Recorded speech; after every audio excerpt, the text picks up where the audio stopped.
오늘 말씀에서는 하나님의 도우심으로 전쟁에서 승리한 아마샤 왕이 어떻게 무너지는지를 보여주고 계십니다. 신앙은 끝날 때까지 끝난 것은 아니다. 늘 그것을 우리는 기억해야 합니다. 끝까지 믿음의 길을 가는 게 중요하죠. 왕년에 내가 어떻게 예수 믿었다, 물론 그것도 소중합니다. 그러나 그보다 더 중요한 것은 지금 내가 하나님을 어떻게 경외하고 두려워하고 섬기고 있는가, 이 부분이 중요하죠. 우리는 늘 영적으로 깨어 있어야 되고 겸손해야 합니다. 14절 말씀입니다.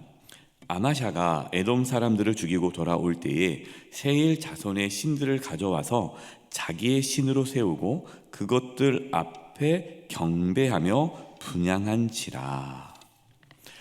아마샤 왕은 전쟁에서 이기고 돌아올 때에 적군이 숭배하던 그 신상들을 가져와서 그 신들을 섬겼습니다. 우리는 읽으면 참 말도 안 된다. 하나님의 도우심으로 전쟁에서 이겼는데 그 진 적들의 섬기는 신상들을 갖고 와서 신을 섬긴다? 그건 좀 이상한데?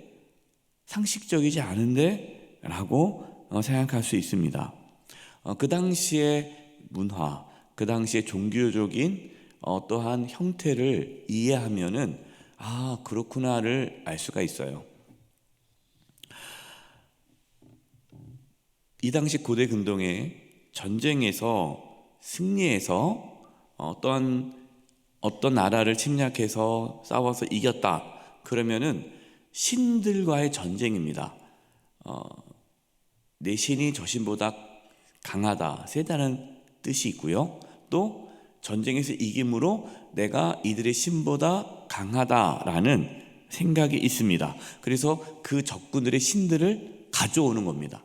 이것이 전리품이고 이것이 내가 이렇게 힘이 세다라는 것을 보여주는 것이 당시의 하나의 종교적인 형태였습니다. 그건 이방 나라들은 다 그렇게 했어요. 그러나 유다는 그러면 안 되죠. 하나님을 섬기는 백성은 그러면 안 됩니다. 또한 당시의 사람들은요, 여러 신들이 있다고 생각을 했습니다. 그러니까 신이 하나가 아니라 각 나라가 섬기는 신들이 있는 거예요. 그래서 여러 신이 있기 때문에 다신, 유일신이 아니라 다신론에 대한 생각이 있는 거죠. 그래서 적들의 신을 가져옴으로써 그 적이 섬기는 신이 나에게 도움을 준다. 그러니까 신이 점점 많아지면 많아질수록 내가 힘이 세진다라는 생각이 있었습니다. 그래서 여러 나라를 침략해서 그 신들을 가져옴으로써 그 많은 신들이 나를 도와주고 나에게 힘이 된다라는 그 사상이 당시에 있었던 종교적인 사상이었어요. 하나님은 그것을 계속해서 말씀하셨잖아요. 나 외에는 다른 신이 없다라는 말씀을 계속해서 하신 겁니다. 그럼 이것은 무엇이냐? 즉 아마샤 왕이 갖고 있었던 생각은 어떤 생각이냐면, 내가 모든 신들을 끌어모은다라는 것은 신을 내가 조정하고 다스리고 내가 이끌 수 있다는 교만이 있는 겁니다. 그러니까 하나님도 그 신 중에 한 분인 거죠. 그러니까 하나님은 내가 조종하는 거예요. 내가 전쟁에 나갈 때 나를 도와주는 신, 또 다른 신을 갖고 오면 이 신은 농사 지을 때 도와주는 신, 또 다른 신을 갖고 오면 또 이 신은 나에게 이런 일 하는데 도와주는 신, 이렇게 내가 각 필요에 의해서 신을 사용할 수 있다라는 교만이 들어있는 것이죠. 하나님 이외에는 다른 어떠한 신은 없습니다. 혹시 우리도 하나님도 섬기면서 또 다른 것을 섬기고 있지 않습니까? 예수님께서 말씀하셨어요. 하나님과 재물을 동시에 섬길 수 없다. 오늘날 가장 큰 우상은 돈입니다. 돈이 전부라고 생각하는 이 시대 속에서 우리는 하나님을 섬기고 있습니다. 따라서 정말 우리가 하나님만을 섬기고 있는지, 또 하나님 말고도 또 다른 것을 신으로, 우상으로 섬기고 있지는 않은지 자신을 정직하게 돌아보아야 합니다. 15절입니다. 그러므로 여호와께서 아마샤에게 진노하사 한 선지자를 그에게 보내시니 그가 이르되 저 백성의 신들이 그들의 백성을 왕의 손에서 능히 구하지 못하였거늘 왕은 어찌하여 그 신들에게 구하나이까 하며, 하나님께서 선지자를 보내주셨어요. 늘 하나님께서 하시던 방식입니다. 죄를 지으면 선지자를 보내서 회개하게 하죠. 아마시아 왕이 우상 숭배를 하지 못하게 하나님께 선지자를 보내셨습니다. 내용이 이거죠. 이방 나라의 신들은 아무것도 하지 못합니다. 우상입니다. 그러나 아마시아 왕은 선지자가 전한 이 하나님의 말씀을 거부합니다. 16절입니다. 선지자가 아직 그에게 말할 때에 왕이 그에게 이르되 우리가 너를 왕의 모사로 삼았느냐 그치라 어찌하여 맞으려 하느냐 하니, 선지자가 그치며 이르되 왕이 이 일을 행하고 나의 경고를 듣지 아니하니 하나님이 왕을 멸하시기로 작정하신 줄 아노라 하였노라. 아마시아 왕은요, 선지자에게 뭐라고 말을 하는 거예요? 맞아 죽고 싶지 않으면 더 이상 말하지 말라, 이겁니다. 경고죠. 얼마나 충격적인 모습입니까? 아마시아 왕은 하나님의 말씀을 전하는 선지자를 협박하고 위협합니다. 이제 하나님은 결정하시죠. 더 이상 안 되겠구나. 더 이상 이 아마시아 왕은 안 되겠다 해서 멸하기로 작정하십니다. 사랑하는 성도 여러분, 하나님께서 말씀하실 때에 회개할 수 있기를 바랍니다. 끝까지 고집 피우다가 하나님의 징계가 임하지 않기를 바랍니다. 우리는 끝까지 하나님 앞에 겸손해야 돼요. 아마시아 왕은 점점 더 교만해졌습니다. 하나님이 두렵지 않은데 뭐가 두렵겠어요? 북이스라엘에게 선전포고를 합니다. 북이스라엘에게. 그러니까 북이스라엘 왕이 얘기하죠. 그냥 가만히 있어라. 지금 우리랑 전쟁을 한다고? 전쟁해봤자 너희가 다 질 텐데 그냥 가만히 있어. 괜히 나서다가 망신당하지 말고. 이런 얘기를 해요. 그러나 아마시아 왕은 또 경고를 듣지 않아요. 하나님의 말씀도 듣지 않고 또 주변 사람의 말도 듣지 않은 거죠. 그냥 계속 고집을 피는 겁니다. 20절입니다. 아마샤가 듣지 아니하였으니 이는 하나님께로 말미암은 것이라.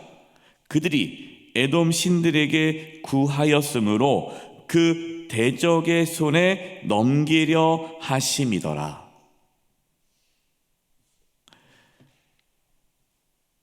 아마샤가 듣지 않았고, 이 듣지 않은 것이 하나님께로 말미암았다는 겁니다. 그 이유가 뭡니까? 에돔 신들에게 구하였기 때문에 하나님께서 그 이스라엘 손에 넘기고자 아마샤를 내버려 뒀다라는 겁니다. 이 말씀을 오해하면 안 돼요. 어떤 오해냐면 하나님께로 말미암았다? 그러면 아마샤가 이렇게 북이스라엘과 전쟁하는 것이 하나님의 인도하심인가? 뜻인가? 계획인가? 그렇게 오해할 수가 있어요. 그 뜻은 아닙니다. 아마샤가 하나님께 물어보지 않고 이방 신들에게 물어보았잖아요. 그래서 하나님께서는 그 아마샤를 내버려 두신 거예요. 그동안 아마샤를 하나님께서 지켜주셨습니다. 그러니까 아마샤가 전쟁에서 이겼던 것은 누구 때문이에요? 하나님 때문이죠. 그동안 하나님 덕분에 평안하게 살았다는 거예요. 그러나 이제 더 이상 하나님은 아마샤 왕을 유다를 보호해 주지 않습니다.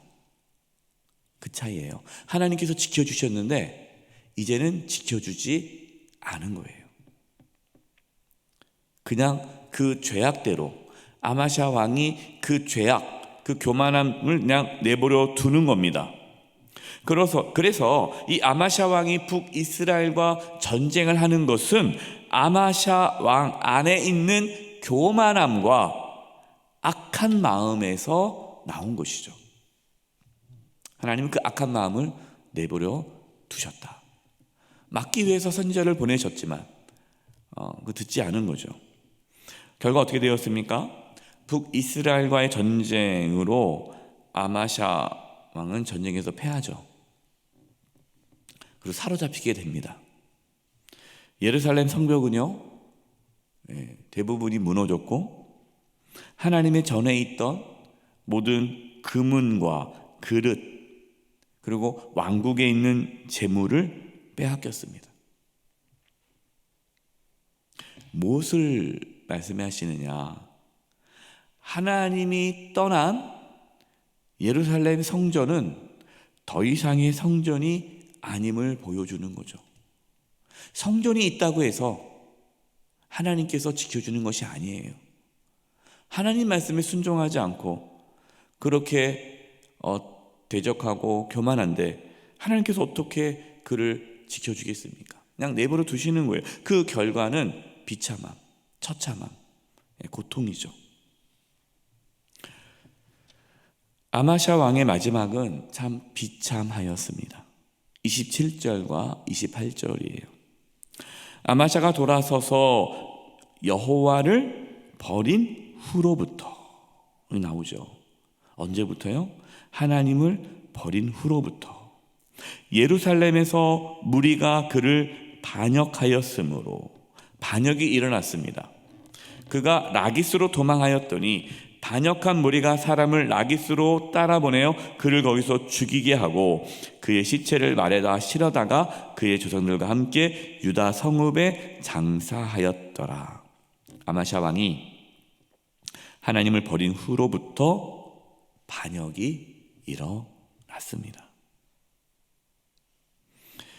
하나님께 반역을 한 아마샤가 신하로부터 반역을 당한 거죠.